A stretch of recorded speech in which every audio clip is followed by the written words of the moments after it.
Broadcasting System presents I Love a Mystery. Transcribed.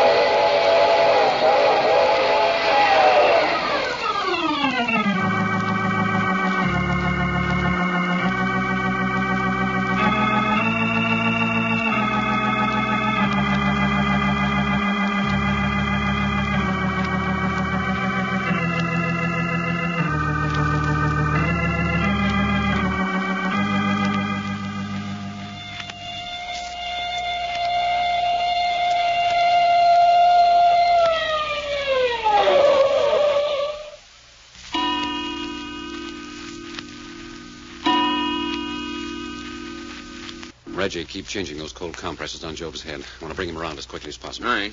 Shall I let his head hang over the foot of the lounge this way? Yes, that'll bring the blood up where he needs it most. Doggone, fella, you must have popped Brother Job a whopper. I had to. Well, what happened? Well, the minute you told me he'd escaped from his bedroom and slid down the drain pipe, I dropped everything and went after him. But how'd you know where to look, Jack?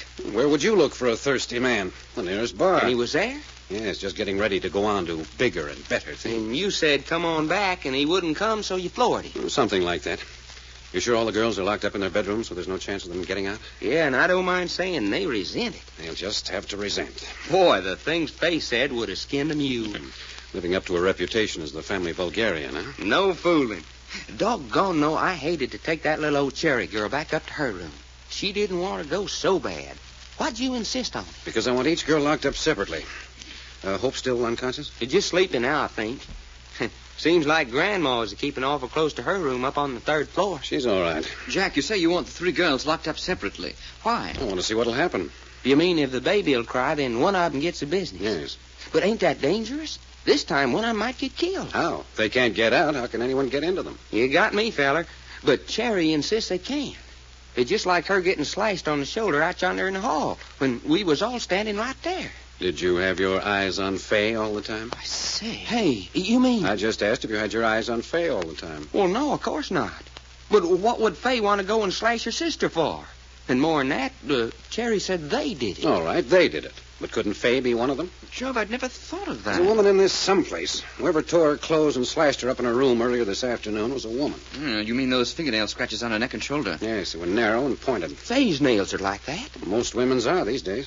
Doggone, but I'm balled up. About what? About everything. You think maybe Faye shot the chauffeur last night, too? She had the opportunity. But she screamed and brought us down when she found him. Why not? Make it look like she was innocent. Yeah, she could have, all right. Yes, but why would she want to? Well, she may have done it to keep her sister Hope from becoming involved. Or she may have seen him leaving the front door with Hope's dress in her hands and, believing the worst, killed him on the spot. Yeah, but that'd mean that she was prowling around the house with a gun in her hand. What'd she want to be doing that for? Well, she knew Hope was out with him. She might have gone to Job's room, got his gun with a silencer, and waited for them to come back. Well, we know the gun that killed him had a silencer, all right. And that gun was Job's. You sure about that? Certainly.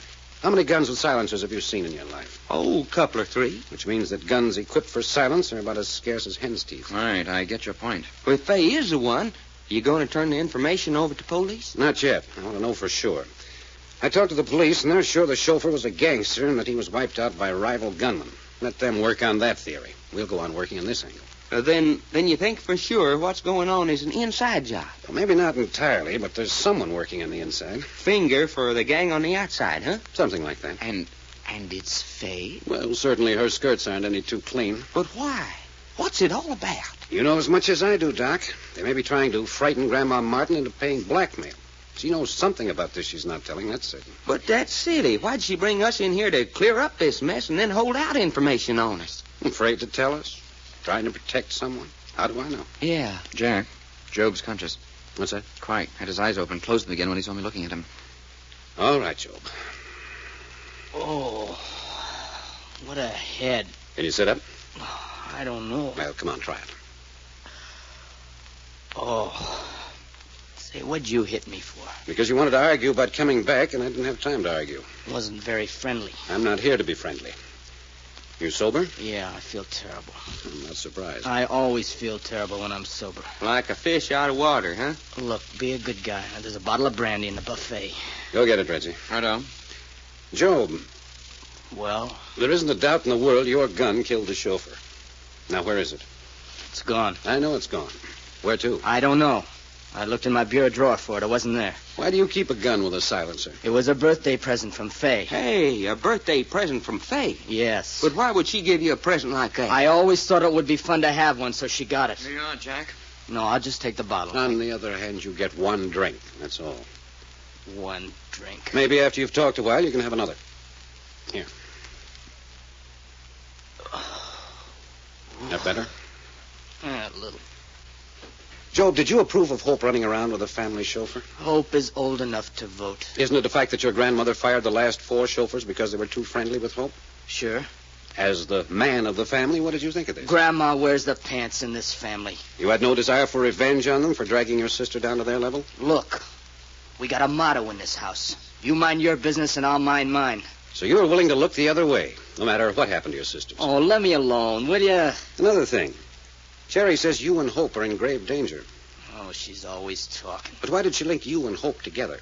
Did it have anything to do with her escapade with the chauffeur? I don't know, I tell you. I don't know what Cherry's talking about 9/10 of the time. You don't think you're in danger? Sure, I'm in danger. Everybody's in danger. You might get hit by a car or anything might happen. No, I mean specific danger. Oh, nuts. You say that, yet you know that someone tried to chloroform Hope this afternoon. Maybe she tried to commit suicide. How do I know? Well, it's possible. Except that there have been attacks on Cherry, too. Yeah. Somebody scratched her with a pin. Cut, not a scratch. And it was done with something very sharp. Do you use a safety razor? Yeah, but if you think I'm going around cutting up Cherry with a safety razor blade, you're crazy. I didn't say that. More than that, Cherry was thrown downstairs. And at the same time Hope was chloroformed, she was unconscious and slashed up in her room. Well, nobody's dead, is he? Except the chauffeur, and he doesn't count. Why not? I asked why the chauffeur doesn't count. He's not in the family. He was attached to the family. Okay, he was attached to the family, so what? You know, Job, I'm getting the impression that you're getting a great deal of satisfaction out of that murder. How about another nip? No. You don't like Fay, do you? As a brother likes any sister. That's not answering my question. You don't like her, do you? If she was dead, I'd send flowers to the funeral. Oh, look here now. That's an ugly thing to say. Well, you asked me, didn't you? This is the first time we've seen you sober since we arrived. I've got a hunch I'd like to see you and Cherry together when you're in this condition. What's that for? Well, you object? Look, don't I feel bad enough now without you bringing that terrified mouse down to whisper about the horrible death that's in store for me? Uh-huh. Yes, I think I'd like to see you and Cherry together. Doc. You want me to go get her? No, I want you and Reggie to stay here with Job. And keep that bottle away from him till I get back. You hear that, Job, old kid? I won't be gone but a minute. Say, old chap, you know, you'd be a handsome man if you didn't have such an unhealthy pallor. No. How long have you been hitting it up like this? Year, 2 years, I forget. You like the stuff? In such large quantities, I mean? Oh, now lay off, will you? Fine. Sorry. You don't understand folks like him, Reggie. No? Mm-mm.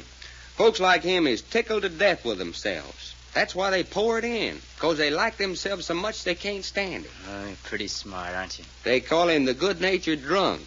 But where does his nice disposition go to when he's sober? Look, you two, just leave me alone, will you? Oh, sure, sure. We don't really like to torture dumb animals.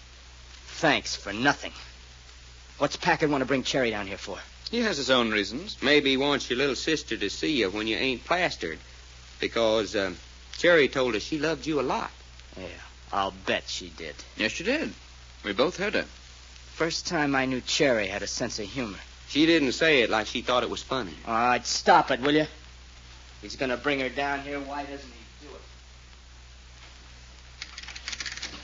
it? Go away. Go away. It's just me, Cherry. Oh. Hello. Who did you think it was?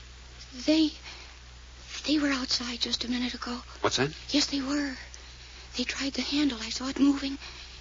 And then when they found out it was locked, I heard them whispering. Could you hear what they said? No, just whispering. Men's voices or women's I voices? don't know. Just whispering. You might have been mistaken. No, it was them. They came to get me. Well, I'm here now, so don't worry. I want you to come downstairs to the library with me. Come in my room first. Yes, if you wish. Why did you close the door? Look at me. I am. I'm pretty, aren't I? Very pretty, Cherry. Your face would be beautiful if it wasn't so sad. I'm young. I'm nice. I am, aren't I? I'm sure you are. Then why don't you take me in your arms? Cherry, what is this? Why don't you? Why doesn't anybody? I'm a woman. Yes, I am. If you don't think I am, just give me the chance. Cherry, stop that. Oh, Here. You're just all upset. no. Nobody wants me except them. Nobody. They want me. They want me so bad they'll tear down this house to get me. And they will do. If somebody doesn't take me first. I can't do it alone. No, not while we're here. Oh, Mr. Packard. Mr. Packard, I'm so afraid. I'm so afraid.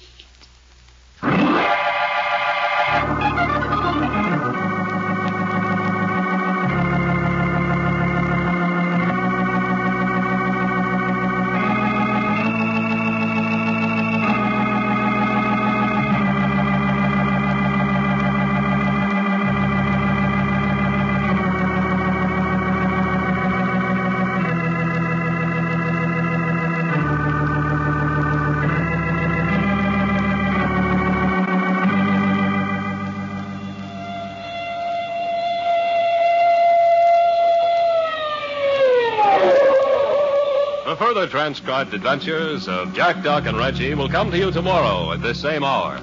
I Love a Mystery, written and directed by Carlton E. Morse, comes to you Monday through Friday, featuring Russell Thorson as Jack, Jim Bowles as Doc Long, and Tony Randall as Reggie York. Frank McCarthy speaking.